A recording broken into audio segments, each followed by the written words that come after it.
दोस्तों, मैं अंजनी कुमार अपने YouTube channel talk with me में एक बार पुनः एक विशेष चर्चा लेकर हाजिर हूँ आप लोगों के सामने और अपने चैनल में आप लोगों का हार्दिक स्वागत करता हूँ, अभिनंदन करता हूँ। दोस्तों, सत्य कड़वा होता है, सत्य कड़वा होता है और सत्य किसी को अच्छा नहीं लगता, यह बड़े बुजुर्गों ने कही है और वो बात हमारे वीडियो पे बिल्कुल चरितार्थ होती है। उसी को लेके मैं ब्रीफ में आपको जानकारी दूंगा और ध्यान से सुनिएगा।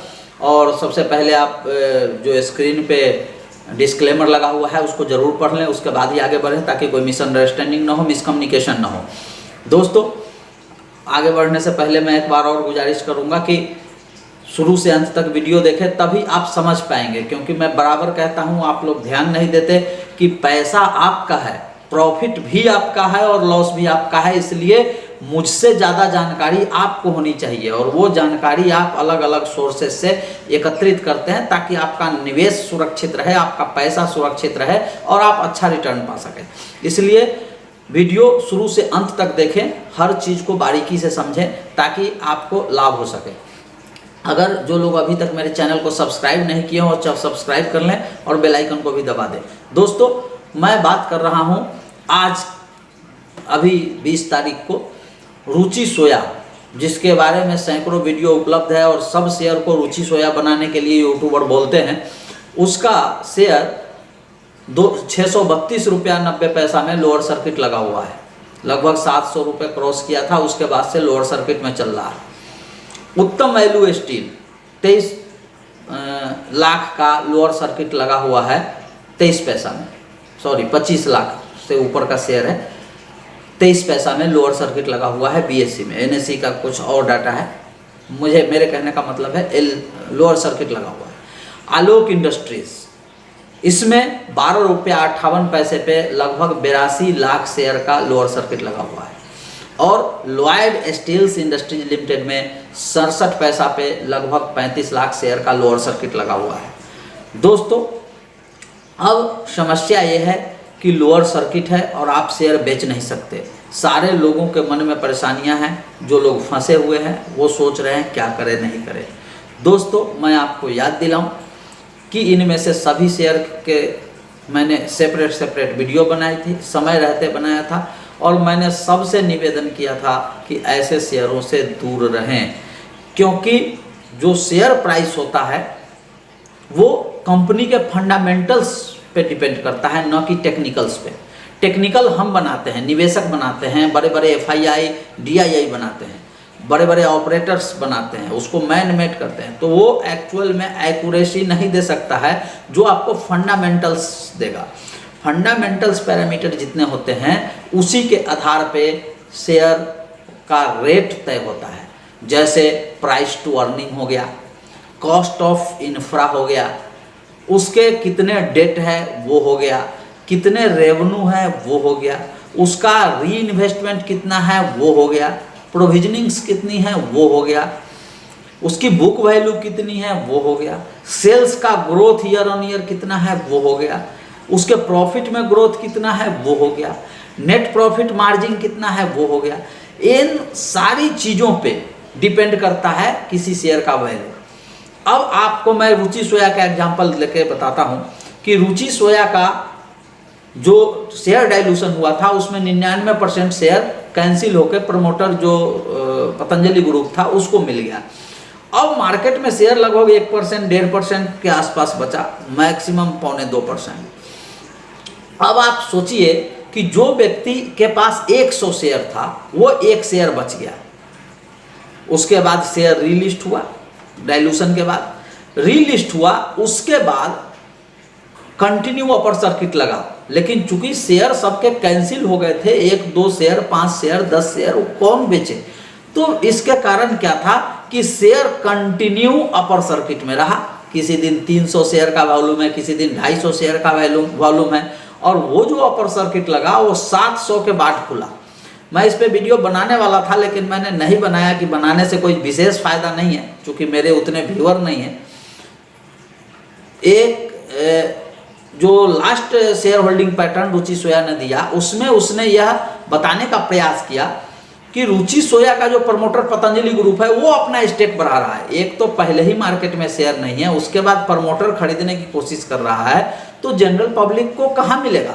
और इस झंझट में जनरल पब्लिक को पड़ना भी नहीं चाहिए। और यही हुआ कि कंटिन्यू अपर सर्किट में रहा, कोई जनरल पब्लिक खरीद नहीं पाया। और अब चूंकि लोअर सर्किट में चला गया, अब जनरल पब्लिक इसको बेच नहीं पाएगा। कब खुलेगा? जो कंपनी 4,500 में खरीदी गई है, टोटल जो सेल्स है फुल ऑपरेशनल जब रुचि सोया रहती है तो 13-14 हज़ार करोड़ के आसपास का उसका सेल्स होता है। आपको मालूम होना चाहिए एडिबल ऑयल का जो क्षेत्र है उसमें प्रॉफिट ऑफ मार्जिन बहुत कम होता है। तो 14,000 की कंपनी थी टोटल सेल्स के हिसाब से, 4,500 करोड़ में पतंजलि ने खरीदा। और मार्केट कैप आज के रेट में रुचि सोया का 20,000 करोड़ के आसपास चला गया 700 के प्राइस पे। तो आखिर कैसे आप उस वैल्यू को जस्टिफाई करेंगे वो बताइए ना। तो सब लोग मतलब कंटिन्यू कुछ भी हो किसी रेट में ले लो ले लो ले लो ले लो ले लो। अरे क्या यह मछली बाजार है, कैसे भी ले लो। मैं हमेशा कहता हूं कि अगर आपको शेयर में प्रॉफिट कमाना है तो right time to enter and right time to exit आपको पता होना चाहिए। कोई भी शेयर महंगी है, कितना भी अपर सर्किट मिल रहा है, मूवमेंट मिल रहा है, आपको नहीं जाना चाहिए, क्योंकि उसमें लोग फंस जाते हैं। ऑपरेटर जब खेलते हैं, प्रमोटर खेलते हैं, कोई भी खेल सकता है। तो जो वैल्यू बाइंग है, जो सस्ते शेयर है पी के हिसाब से, जो वैल्यू के हिसाब से, उसमें अगर आप निवेश करते हैं तो कैसे भी कितना भी मार्केट क्रैश हो जाएगा, वो शेयर बहुत ज़्यादा नहीं गिरेगा। और जब मार्केट बढ़ेगा तो वो बढ़ेगा, क्योंकि उसके फंडामेंटल्स बहुत मजबूत हैं। इसी तरीके से उत्तम वैल्यू का जब मैंने उत्तम वैल्यू पे शेयर बनाया, वीडियो बनाया, और जब हमने लोगों को इसकी सत्यता से अवगत कराया कि कंपनी में क्या है, एक तो वाइप ऑफ होने की खतरा है जिसमें रिजोल्यूशन प्लान में पूरी तरीके से क्लियर नहीं है। मैंने समझा कि वाइप ऑफ हो जाएगा, जिसका बहुत लोगों ने विरोध किया। दूसरा, शेयर रिडक्शन भी उसमें लिखा हुआ है, कैपिटल रिडक्शन का लिखा हुआ है। तो अगर रुचि सोया जैसा आपका कैपिटल रिडक्शन हो जाएगा तो क्या आपको पैसा मिलेगा? सारे पुराने शेयर होल्डर के पैसे फंस जाएंगे। जैसे रुचि सोया में 6 रुपए में जो आदमी ने शेयर खरीदा होगा उसको 600 रुपए के प्राइस पे तब जाके मूलधन की वापसी हुई 2 साल के बाद, तो शेयर पैसा तो बर्बाद हो गया ना। 2 साल में उस आदमी ने क्या कमाया पैसे से, ये समझने वाली बात है। तो मैंने बोला था कि उत्तम वैल्यू से बच के रहिए। सब लोगों ने इसका विरोध किया और कुछ यूट्यूबर्स ने तो जबरदस्त अभियान चलाया मेरे वीडियो को डिसलाइक करने का और उसके बहिष्कार करने का। खैर, फिर भी चाहने वालों का भी बहुत भरपूर प्यार मिला, उसके लिए मैं सबका आभारी हूँ। आलोक इंडस्ट्री पे भी ऐसा हुआ था। मेरा प्रेडिक्शन, उसके फंडामेंटल जो तत्कालिक फंडामेंटल्स होते हैं, फाइनेंशियल फंडामेंटल, मेरा टंग स्लिप कर गया था, सीधा फंडामेंटल मैंने बोल दिया था, जबकि उसको बोलना चाहिए था मुझे फाइनेंशियल फंडामेंटल ही बोलना चाह रहा था मैं। फाइनली आज के डेट में लोअर सर्किट लग गया है। लोग कह रहे थे 20 रुपया खुलेगा, 30 रुपया खुलेगा। 20 रुपया तक तो इसका रेट जा सकता है। उसमें जो अभी का जो सिनेरियो है उसमें 20 रुपया रेट इसका फंडामेंटल जायज है। जब फुल ऑपरेशनल कंपनी हो जाएगा, ठीक ठाक हो जाएगा और ठीक ठाक प्रॉफिट होने लगेगा कोरोना के बाद, उसके बाद इसकी वैल्यूएशन 8,000 करोड़ के आसपास मैं लगाता हूँ। लेकिन उससे ज़्यादा जाना, इसका मतलब फिर वही हो गया कि 1 रुपया की चीज़ आप 10 रुपये में बेच रहे हो, शीशे को हीरा कह के बेच रहे हो, तो फिर तो उसमें फंसना ही है और लोगों के पैसे डूबने ही डूबने हैं। वैसे ही लॉयड स्टील पे भी मैंने बनाया था। तो आप लोग बहकावे में ना जाए किसी के। मैं हमेशा कहता हूँ, मेरे भी बहकावे में, मैं जो कह रहा हूँ उसको आप ऑथेंटिक बॉम्बे स्टॉक एक्सचेंज का साइट है, नेशनल स्टॉक एक्सचेंज का साइट है, टिकर टेप है, उसके बाद स्क्रीनर है, सब जगह से जो कंपनी के ऑथेंटिक वेबसाइट है, सब जगह से आप इसको ऑथेंटिकेट करिए कि आखिर उसका रेट क्यों होना चाहिए। मैं हमेशा आपको कहता हूं कि मैं जो वीडियो बनाता हूं उसका उद्देश्य ये होता है कि आपको एजुकेट करना है। आप खुद ये डिसाइड कर सके कि ये रेट जो है ये जस्टिफाइड है कि नहीं है। कल के डेट में इसका India bulls housing finance, India bulls housing finance का शेयर 1 साल पहले लगभग 500-600 रुपये के आसपास था, आज 100 रुपये के आसपास है। तो 100 इसलिए कि 600 रुपये का शेयर 100 रुपया मिल रहा है, उसको खरीद लिया जाए? नहीं।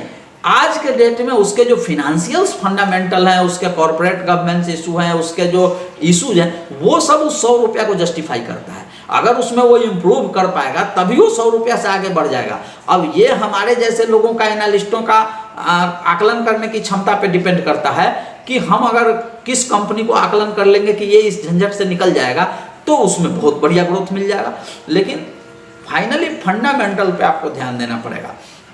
इसलिए मैं इस पे आप लोगों पे ही छोड़ता हूँ, किसको खरीदना है किसको बेचना है उससे हमारा नहीं, लेकिन मैं पुनः ऐसे शेयर जो हमेशा अपर सर्किट में चलते हैं या लोअर सर्किट में चलते हैं इससे बहुत दूर रहिए। आप लोगों का, छोटे निवेशकों का ही पैसा फंसता है ऐसे में, चूंकि बड़े निवेशक को तो पावर होता है उसको मैनिपुलेट करने का रेट को, तो आपके पैसे फंस सकते हैं। और इसलिए आप लोग बहुत ही सावधानी से निवेश करें और सुरक्षित रहें, यही मैं कहूँगा। शारीरिक रूप से भी सुरक्षित रहें और फिनेंशियल रूप से भी सुरक्षित रहें और सावधानी बरतें। फिर मैं अगले वीडियो में अगला चीज़ लेके आऊँगा। अगर आप लोगों को भरोसा ना हो तो मेरे ये चारों वीडियो जो है रुचि सोया, उत्तम वैल्यू, आलोक और लॉयड, ये है मेरे वीडियो सेक्शन में उपलब्ध है। इसमें जाके आप इसको दोबारा से जितने भी वीडियो हैं उसको सुन के आप खुद एनालाइज कर सकते हैं कि हु इज़ द राइट, कौन व्यक्ति राइट है, कौन व्यक्ति रॉन्ग है, कौन सही बोल रहा है, कौन गलत बोल रहा है। इसको एनालाइज जरूर करिए। इसको मैं आप लोगों पे छोड़ता हूँ। इसी के साथ मैं एक बार पुनः कहता हूँ कि जिन लोगों ने अभी तक मेरा चैनल सब्सक्राइब नहीं किया है वो जल्दी से जल्दी सब्सक्राइब कर लें, बेल आइकन को भी दबा दें ताकि आपको जेन्युइन इन्फॉर्मेशन समय से डिलीवर हो सके।